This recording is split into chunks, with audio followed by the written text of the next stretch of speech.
Forests where past and present meet. I'm back again in Warsaw. Lime trees, lipy, are blossoming everywhere. The scent of their fuzzy, star-shaped yellow and white flowers hangs in the warm air. For this visit, my partner and I have decided to take a trip east into the countryside to see the primeval forest. The forest we want to visit is a UNESCO World Heritage Site at Białowieża, renowned for its biodiversity, including the famous wild European bison, and is close to the border between Poland and Belarus. Tragically, this borderland has been the site of brutal pushbacks against refugees trying to enter Poland via Belarus from Afghanistan, Syria, Yemen, Iraqi Kurdistan and Cameroon. Some people have lost their lives trapped in this no man's land, where volunteers, journalists and NGOs are prevented from helping them by the border guards and more recently the military. Over lunch, our friend Jola explains that the Polish authorities have erected a steel fence inside the Polish border. There have been countless injuries as people try to scale it. Now, the Polish government's extending the no-go buffer zone, aiming to strengthen the border. Since the Russian army fully invaded Ukraine in 2022, Russia is using the refugees and migrants, weaponizing them to destabilize European Union states by pushing large numbers of them illegally across EU borders. Increasing numbers of them have Russian visas.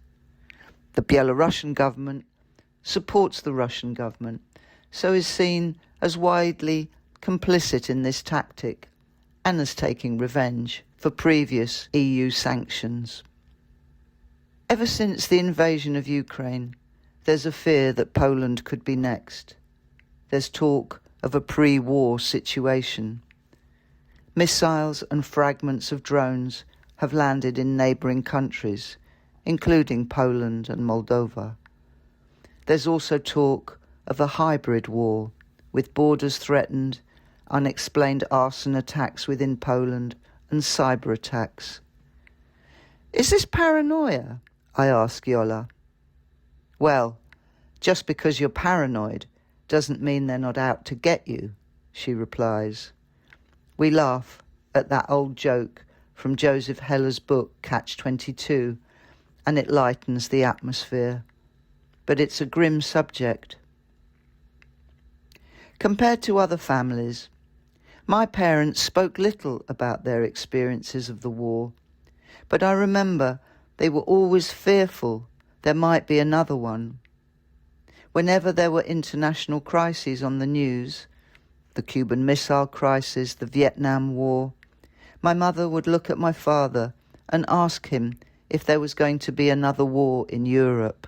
Having been caught off guard once by the devastation of a world war, she could never trust that peace would last. Growing up, I thought they were both being overdramatic. The Balkans War of the 1990s and the continuing invasion of Ukraine have proved them right.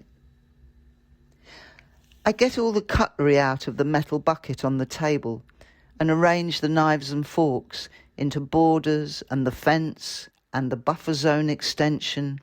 It's the only way I can visualize it. Between the rows of cutlery is the no man's land of dense forest that refugees get trapped in, without food, water or shelter, often already brutally injured by the guards. Not only are people losing their lives, says Jola, but the animal population is suffering too, with the increased militarization of the area. Army trucks hurtling along roads unsuited to that speed, razor wire endangering humans and animals alike. At least 2 bison have been killed. One was with a mate. After the dead one was put on a truck for its body to be driven away. The partner kept it company by running alongside. Once we arrive in the east of Poland, we find that the locals are worried about visitors cancelling their trips. People come from all over the world to experience the immense biodiversity of these lands, they tell us. They come to see bison, elk, white-winged black terns in the marshlands, egrets, cranes, and many, many storks, and to discover plants such as the insect-eating sundew in the peat bog forests further west near Biebrza. It's a breathtaking part of Poland, teeming with birdsong and wildlife at this time of year, utterly enchanting. We're up at 3 a.m. to search for bison grazing at the tree's edge, since with more traffic on the roads later in the day, they shy away, hiding in dense forest land. I have seen 4 species of woodpecker in one tree alone, our guide tells us proudly. This is not the first time that blood has been spilled in these beautiful forests. Local people here were murdered by the Nazis and Red Army alike during the Second World War. Countless people were deported to the labour camps in Siberia by Soviet soldiers. Jews, communists and resistance fighters were publicly executed, hanged outside a local Orthodox church by the Nazis. When some of them hid in the woods and couldn't be found, random locals were rounded up and shot instead, here among the very trees we're walking through. When we visit the wetlands area, further from the border, another guide tells us about the elk, lynxes, wolves, and directs our attention to animals and birds in the distance. To us, they're blurred dots. It's thanks to her and her long-range field scopes that we see elks playing together and grazing in the long grass, as well as countless birds, cuckoos, egrets, cranes. She also shows us tracks in the earth and different kinds of spoor, including, to much excitement, the scat of a wolf. We used to have a bear coming to these marshlands, but it wandered over into Belarus, she says. It can't come back anymore because of the steel fence. We visit a stork sanctuary full of stork nests, which we can see into from tall viewing platforms. The storks are feeding their young. Completely magical. We also visit the synagogue in Tykocin, a town which had invited Jewish families to live in it during the 16th century in order to enhance its prosperity. Almost the entire Jewish population was taken in trucks by the Nazis to nearby forests and shot. The homes of any remaining Jews were raided and the residents also murdered. Local Christians were then forced to dig graves and bury them.